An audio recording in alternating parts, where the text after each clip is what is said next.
2023 was an awesome year for a multitude of reasons, whether it be inside my portfolio or out.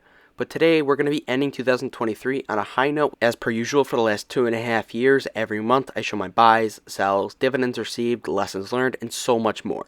This is an awesome way to not only document my own progress, but also share my lessons and mistakes that I learn along with you guys. It's always been fun to go back and watch my portfolio updates from a few years ago and just see the stocks that I was buying compared to what I'm buying now. Real men show their progress and document it along the way, and that's why you should check out the Real Man's Investing shirts and the Do Dividend Stocks Not Drugs merchandise. The link's in the description. Thank you, and of course, roll the intro. Hello, I like money.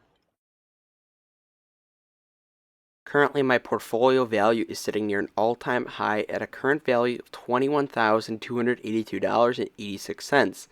Now, keep in mind, I have a lot of cash that I still haven't deposited into my account, and I'll be around $22,000 to $23,000 once I do that.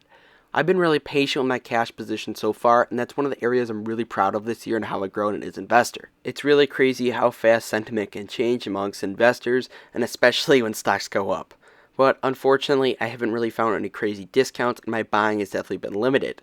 But during this time, I remember in October and during the fall, there were so many companies in my portfolio that I'd love to sell out of, but it just wasn't a good price. Well, you're going to see in the buys and sells segment today, I did a lot of trimming this month. Compared to the S&P 500, currently my portfolio is slightly underperforming by about 0.3%. I'm not upset about this whatsoever though. I do have a lot of holdings still that I'm looking to get rid of before I start actually judging myself compared to the S&P 500. There's still some fat in my portfolio that I'm looking to get out of long term, and that's pretty much my goal this year for 2024, is just to trim fat in the portfolio and keep things simple. I'm really happy where I'm at right now. I have a really solid cash position of about $750, not including the money that I haven't deposited yet. Right now, I'm very happy with me just being patient and waiting for good opportunities, but also doing some portfolio reconstruction, dipping my toes into some of those higher quality, pricier stocks, and overall just making my portfolio more lean. That's the main goal for 2024. I'm not going to sugarcoat it. So yes, technically, I am underperforming right now. Womp womp, expose me. But at the end of the day, I think right now in the short term, we could see a little bit of struggle as that portfolio reconstruction that I talked about is kind of going on. I still do have some fat in the portfolio that I am looking to trim. To start off, should we do our dividends or should I do our buys? This is like choosing between pancakes and presents on Christmas morning. You don't know which one you want to do. I think, of course, we're going to start with our buys and sells.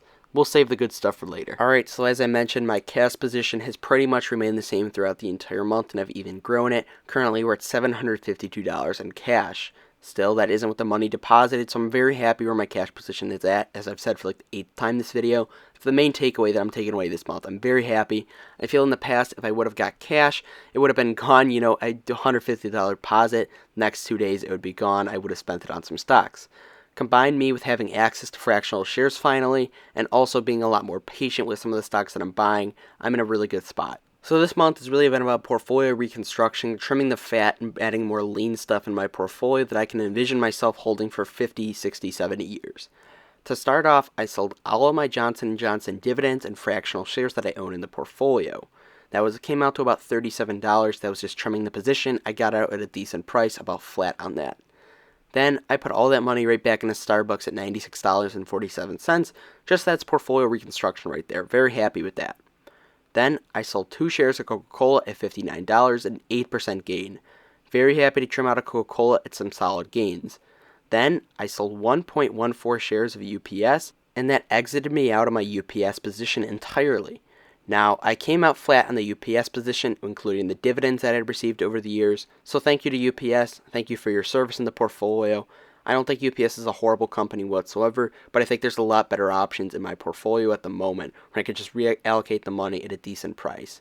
So, from that UPS money that I got, I put $75 in Union Pacific at around $240. Now, I don't think this is an absolute steal for Union Pacific, but I think I got it at the right price, and I also do think it is a better company than UPS. So, I'm happy to build up my Union Pacific position as I have for the last couple of quarters now. Right now, UNP is a medium-sized position in my portfolio, and I'm happy to build it up. Then I put $40 into Starbucks at $94.72. I can talk for days about why I love Starbucks stock so much, but after this holiday season and seeing their new CEO in action, I'm really, really impressed, and I think if they're trying to grow through, it's going to be huge for the company long term.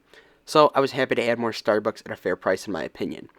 Then, a new position on my portfolio, I bought one share of TKO at $79.42. Everybody these days in the Discord seems to have some new exciting growth holding in their portfolio, like Crocs or Celsius, so I went with a real man's investment, and that's TKO. TKO owns the UFC and WWE, two organizations and two entertainment companies that I'm huge fans of personally. I think the big growth is really with both of these companies and the UFC. The UFC has pricing power, and I said in the past if I could buy the UFC individually as a company, I would absolutely do it. But the UFC and WWE are two companies that I've been looking to own for a while, and under the same parent company, I'm loving this holding. They actually do pay a dividend as well. Now, I intend for this to be a more smaller to medium-sized position over the long term, as the financials aren't really proven yet. I understand this is a bit of a gamble, but I think it is going to be a good holding over the long term as I believe in the leadership, the management of the business, and the brand itself. So I'm really excited about this holding and to learn more about it, but I think as a consumer and as a fan, I already know a lot about this. Then this week, I sold one share of Johnson & Johnson pretty much flat at $156. Now, I'm just happy to get out at Johnson & Johnson at a right price. If it continues to go up, I'll probably sell to my remaining position. Johnson & Johnson's been a medium-sized position in my portfolio for a bit now, and it's just kind of been dead money trading flat. Now, I think long term it will still go up, but I think there's a lot better options for me in my situation. That's why I'm selling. It's a good company, but I think there's definitely a lot better options. From that capital from that Johnson & Johnson sale, I put it into 3 shares of Kroger at $45.33. Now, Kroger is one of the only companies in my portfolio right now that I view as undervalued. The Albertsons acquisition and the witch Lena Khan from the FTC has kind of been a dark cloud over the company and all the good stuff that they've been doing. They recently hiked their dividend 11% this summer, and they're financially doing very strong. The other thing really wrong with this company is the consistency of the free cash flow, which will be kind of inconsistent for a bit now, but they're still going to be producing very solid profits. Overall, I think Kroger is going to be a very strong holding in my portfolio as a medium-sized holding. I think it's a strong company, and at this value, I think I'm going to get a really good return over the long term. So, at these prices and the current market circumstances, I think Kroger is one of the only undervalued companies in my portfolio, and I was happy to add more. And lastly, I put $25 in a Costco at $658, and just putting my toes in the water a bit here. I recently made a Costco stock analysis, and it kind of reaffirmed my point of how you can't time the top or the bottom, so I just dipped my toes in here. I think it is overvalued right now, but it's always been overvalued. So why not add to my amazing Costco position, and I think over the long term, I'll do just fine with it. If you haven't already watched that Costco analysis video, it's one of the highest quality videos I've done on the channel yet. Alright, for what all the people came for, my dividends for the month. Now, as you guys would know in my portfolio, the months of December, March, June, and September are absolutely wild months for my dividends. And it's no specific reason, my companies just happen to pay out then, but this is by far the largest amount of dividend income that I've received every month compared to my others. And this month, believe it or not, I had a record dividend month for my portfolio at an all-time high for a month. We got a record total of $74.85. Now, I'll share my historical dividend income by month numbers at the end of the video, but let's go over all the dividends that I got this month because it's a good one. I think we should rename the first day of the month the Kroger and Visa Day, because those two companies had amazing payouts. Kroger paid me $3.77, and Visa paid me $3.05. I reinvested those back. Then I got $5.01 from Johnson & Johnson, which I did not reinvest back, I sold out of. Then I got a whopping $19.24 from SCHD, everybody's favorite dividend ETF. Then I got a nice $7.85 from Target, which I'm happy to reinvest back at these prices and get my cost per share down a little more. A few months ago, I was down near 40% on my Target position, and now I'm only down 5%. It shows what believing in a company and buying at the bottom can do for you, and I'm happy to reinvest my dividend back in a Target and a strong business at the end of the day. Then I got a nice $9 from 3M. I reinvested that back. I think eventually I'm going to look to sell out of 3M as it keeps going higher. Then I got a whopping 46 cents from S&P Global, my first dividend from them, so I was happy to reinvest that, back at $430, and just kind of slowly build up that position. Then I got $4.57 from Microsoft. Microsoft's an amazing company, but they do pay a micro-growing dividend of 10% growth every year. I'll take it though as a dividend growth-focused investor. Then I got $1.63 from Waste Management, which I reinvested back. Then I got $5.28 from McDonald's, $4.06 from Coca-Cola, $1.96 from the world's worst utility growth company, NextEra Energy, which, trust me, I am looking to sell out of. It's funny because NextEra Energy is a utility company supposed to provide some stability, but it's done the opposite of that, and it's traded down and underperformed this year. Then I got my annual $4.24 every month from Realty Not Reality Income. That dividend's actually interesting because I haven't been adding my realty income position besides just reinvesting the dividends, and it's kind of naturally grown.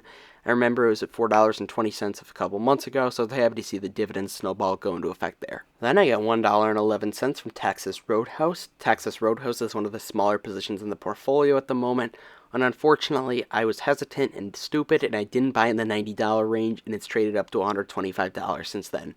Shame on me, Ryan. Shame on me. I got a whopping 29 cents in interest, and yes, we're counting interest at a dividend because that is passive income, baby. And lastly, for the month, I got $3.33 from Union Pacific, which I reinvested.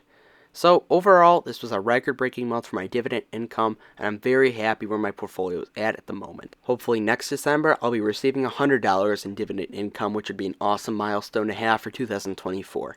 That's pretty much the goal. That's just going to be achieved by buying really quality companies at solid prices, and that's it. And this is our dividend income by every month for the last 24 months since 2022. It's been growing pretty solidly. Obviously, the consistency is not there, but I think in 2024, you're going to really start seeing consistency throughout the months as I'm just buying more of the same companies. I'm not buying in, buying out, and doing a lot of portfolio reconstruction. So overall, at the end of the day, you're going to see a lot more consistency on that side of things. I think it is a big positive that the September, December, March months are consistently going up as well. I think that's definitely a positive thing, as a lot of those quality companies pay then. And then here's the chart that I know you all were waiting for, which is the yearly dividend amount. And thankfully this year, guys, according to my calculations, but not according to Schwab, I got $503.20 in dividend income in 2023. Schwab says it was $499.93. So according to Schwab, I was 7 cents short, but according to my calculations, I actually passed that. So we're going to go by my calculations. We hit over $500 in dividend income this year, so I'm very happy with that. Of course, I could have got a lot more if I just chased yield, but in this time, real man's investing is about choosing quality over yield, and that's what we did this year. I could have easily had like $750 to $1K in dividend income if I just bought Altria and 3M, but I didn't. Hopefully next year we can get around $750. That'd be a nice number to kind of shoot for, but obviously we're not going to be chasing yield this year. I will say, though, speaking of yield, I am looking forward to January and next month's portfolio update, because we are going to be getting an absolutely massive dividend from Vici as I loaded up on them recently. I got a $10 dividend from them last quarter, and I've even added more since, so I'm really excited for that dividend. I want to thank you all so much for making it to the end of the video. It means so much to me. I appreciate all your support throughout the years. It really means so much. Investing-wise this year, let's just be rational, keep things simple, and make the portfolio more lean. Those are my only goals for the new year. Thank you all for watching, and do dividends, stocks, not drugs. Have a good one.